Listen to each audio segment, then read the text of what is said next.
EVM এর বোতাম ঠিকভাবে কাজ করছে কিনা খতিয়ে দেখা হবে। ইভিএম সংক্রান্ত প্রশিক্ষণ, অর্থাৎ গুরুত্বপূর্ণ একটি প্রশিক্ষণ, কারণ সেখানে একদম ইভিএম এর বোতাম ঠিকভাবে কাজ করছে কিনা সেই বিষয়ে খতিয়ে দেখা হবে এবং ইভিএম সংক্রান্ত প্রশিক্ষণও সেখানে দেওয়া হবে। রাজ্যের নির্বাচন কমিশনের বিশেষ টিম নিউ টাউনে বিশেষ ইভিএম কর্মশালার আয়োজন। কর্মশালায় থাকবেন কমিশনের শীর্ষ আধিকারিকরা, থাকবেন 24 জন জেলা নির্বাচনী আধিকারিক। ইভিএম এর বোতাম ঠিকভাবে কাজ করছে কিনা খতিয়ে দেখা হবে, অর্থাৎ ভোটের আগে অত্যন্ত গুরুত্বপূর্ণ একটি প্রশিক্ষণ, যেখানে ইভিএম সংক্রান্ত বিভিন্ন বিষয় খতিয়ে দেখা হবে। ইভিএম এর বোতাম ঠিকভাবে কাজ করছে কিনা ইভিএম সংক্রান্ত প্রশিক্ষণও দেওয়া হবে। একদম সরাসরি কথা বলবো প্রতিনিধি সৈকতের সঙ্গে। সৈকত, অত্যন্ত গুরুত্বপূর্ণ এই কর্মশালা, কারণ ইভিএম এর বোতাম ঠিকভাবে কাজ করছে কিনা সেই বিষয়ে দেখা হবে এবং আরো কি কি দেখা হবে এই প্রশিক্ষণে। সৈকত,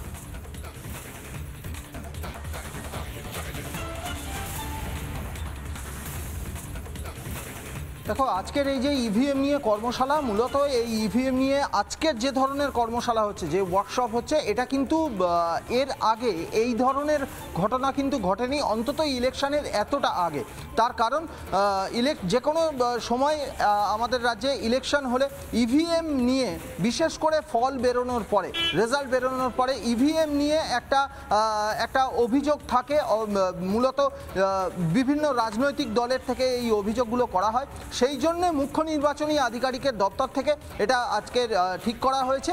আজকের এই যে ইভিএম কর্মশালা, জেলার প্রত্যেকটি জেলা শাসক বা যারা জেলা নির্বাচনী আধিকারিক, যারা ডিইও, তাদেরকে আজকের ইভিএম নিয়ে সমস্ত খুঁটিনাটি বুঝিয়ে দেওয়া হবে এবং তারা নিজেদের জেলায় গিয়ে সেই জেলার যারা রাজনৈতিক দল রয়েছে, সেই রাজনৈতিক দলের নেতাদেরকেও এই ইভিএম মকপোল বা ইভিএমের যে কর্মশালা বা ইভিএমে যা যা দেখানো হবে সেগুলো বুঝিয়ে দেবে। মূলত প্রত্যেকটি ইভিএমের প্রত্যেকটি যে বোতাম রয়েছে, সেই বোতামগুলো অর্থাৎ ইভিএমে যেভাবে ভোট দান করা হয়, যেভাবে পোলিং হয়, সেই সিস্টেমটা আজকের বুঝিয়ে দেওয়া হবে।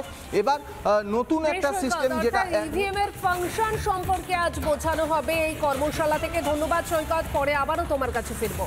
নানা ধরনের কন্টেন্ট দেখার জন্য লাইক করুন, শেয়ার করুন আমাদের ফেসবুক পেজ, সাবস্ক্রাইব করুন আমাদের ইউটিউব চ্যানেল। পাশাপাশি অন্যান্য ব্রেকিং নিউজের জন্য অবশ্যই চোখ রাখুন রিপাবলিক বাংলায়।